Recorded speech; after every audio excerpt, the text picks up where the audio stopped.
स्वामी विवेकानंद और कोरोना।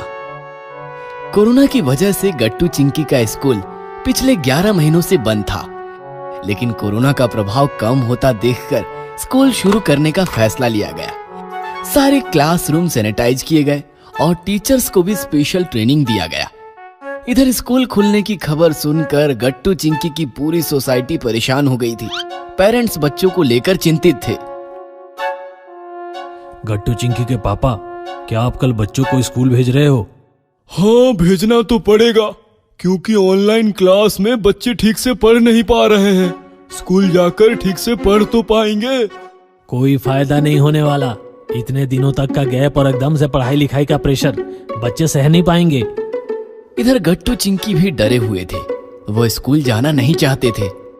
हम नहीं जाएंगे स्कूल, वहाँ कोरोना है। बेटा, तुम्हारे फ्रेंड्स भी तो आएंगे। कोई नहीं आने वाला। मैंने किया था कॉल। राजू, गुड्डी, समीर, कोई नहीं आना चाहता। हम भी नहीं जाएंगे। ऐसा कहकर गट्टू चिंकी रोने लगे और मम्मी पापा परेशान हो गए। 12 जनवरी की सुबह हो गई। मम्मी ने गट्टू चिंकी को मुश्किल से स्कूल के लिए तैयार किया और पापा के साथ भेज दिया। पापा स्कूल के सामने आते ही वॉचमैन ने उन्हें रोक लिया।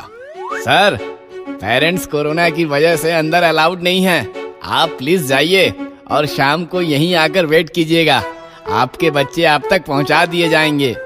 वॉचमैन की बातें सुनकर पापा लौटने लगे तो उन्हें जाता देखकर गट्टू चिंकी जोर से रोने लगे। बेटा, आप लोग अंदर जाओ, डरो नहीं। क्लास में मिश्रा सर आपका वेट कर रहे हैं। क्लास में गट्टू चिंकी मायूस बैठे थे।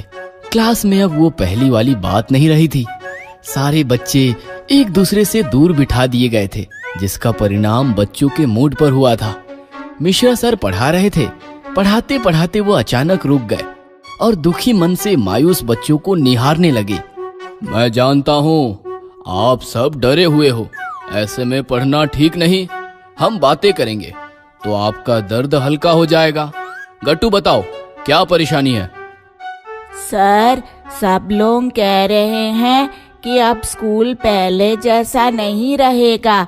आप पढ़ाओगे तो भी हमें कुछ समझ नहीं आएगा। इतनी छुट्टियों के बाद अचानक पढ़ाई लिखाई से हम पर प्रेशर आएगा। सर, कोरोना अभी गया नहीं है। हमारा कोई दोस्त स्कूल नहीं आया। हमें भी जबरदस्ती भेज दिया गया। गट्टू चिंकी की बात सुनकर मिश्रा सर बोले, समझ गया, आप सब डरे हुए हो। आपका डर भगाने के लिए मैं आज आपको एक ऐसे महापुरुष की कहानी सुनाऊंगा जो जिंदगी में कभी किसी से नहीं डरे, अपने उद्देश्य पर एकाग्र रहे और पूरे जगत में महान बने। क्या कोई बताएगा कौन है वो महापुरुष? मैं जानता हूँ वह महापुरुष कौन है। वो है स्वामी विवेकानंद। बिल्कुल ठीक गट्टू।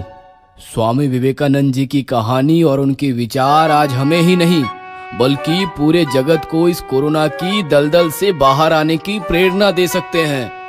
सर, सुनाइए ना उनकी कहानी। पैदल यात्रा करते करते स्वामी विवेकानंद जंगल से गुजर रहे थे। तभी कुछ बंदर उनका पीछा करने लगे। स्वामी जी डर गए और तेजी से भागने लगे। बंदर भी उनके पीछे पीछे भागने लगे। स्वामी जी आगे और बंदर उनके पीछे। इस प्रकार भागते भागते स्वामी जी काफी दूर आ गए। फिर क्या हुआ? क्या बंदरों ने स्वामी जी का पीछा करना छोड़ दिया? नहीं, बंदरों ने उनका पीछा करना नहीं छोड़ा। भागते भागते स्वामी जी सोचने लगे कि मैं भाग रहा हूँ इसलिए ये बंदर मेरा पीछा कर रहे हैं। मतलब मैं डर रहा हूँ इसलिए ये मुझे डरा रहे हैं। अगर मैं ना डरूं और इन सब का मुकाबला करूं तो ये अपने आप पीछे हट जाएंगे। बच्चों, स्वामी जी भागते भागते रुक गए। उन्होंने एक लठ उठाई और हिम्मत के साथ खड़े हो गए तो कमाल हो गया। बंदर भी रुक गए और लठ देखकर वापस भाग गए। इस प्रकार स्वामी जी ने हिम्मत दिखाकर संकट का सामना किया और वो सफल हो गए। इस कहानी से आप क्या समझे? चिंकी खड़ी होकर कहने लगी, यही कि हमें बिना डरे स्वामी जी की तरह मुसीबत का सामना करना चाहिए। कोरोना हमारे सामने मुसीबत बनकर खड़ा है, लेकिन हमें उससे डरना नहीं चाहिए, उसका मुकाबला करना चाहिए, बिल्कुल स्वामी जी की तरह। जितना हम डरेंगे उतना कोरोना हमें डराएगा। हमारा उद्देश्य पढ़ना है। हम बिना डरे सतर्क रहकर अपनी पढ़ाई पर फोकस करेंगे तो हम हमारा लक्ष्य जरूर हासिल करेंगे। क्योंकि स्वामी जी ने कहा है, उठो जागो और तब तक रुको नहीं जब तक लक्ष्य प्राप्त ना हो जाए। तो बताओ, क्या आप कोरोना से डरेंगे? नहीं। तो क्या आप रोज स्कूल आएंगे और अपने दोस्तों को भी स्कूल लाएंगे? हाँ। इस प्रकार स्वामी विवेकानंद जी की कहानी सुनकर गट्टू चिंकी के साथ साथ सारे बच्चों में हिम्मत भी आ गई और कोरोना से मुकाबला करने की शक्ति भी। अगर आपको हमारी वीडियोस पसंद आ रहे हैं तो इन्हें लाइक करें, कमेंट करें और सब्सक्राइब करें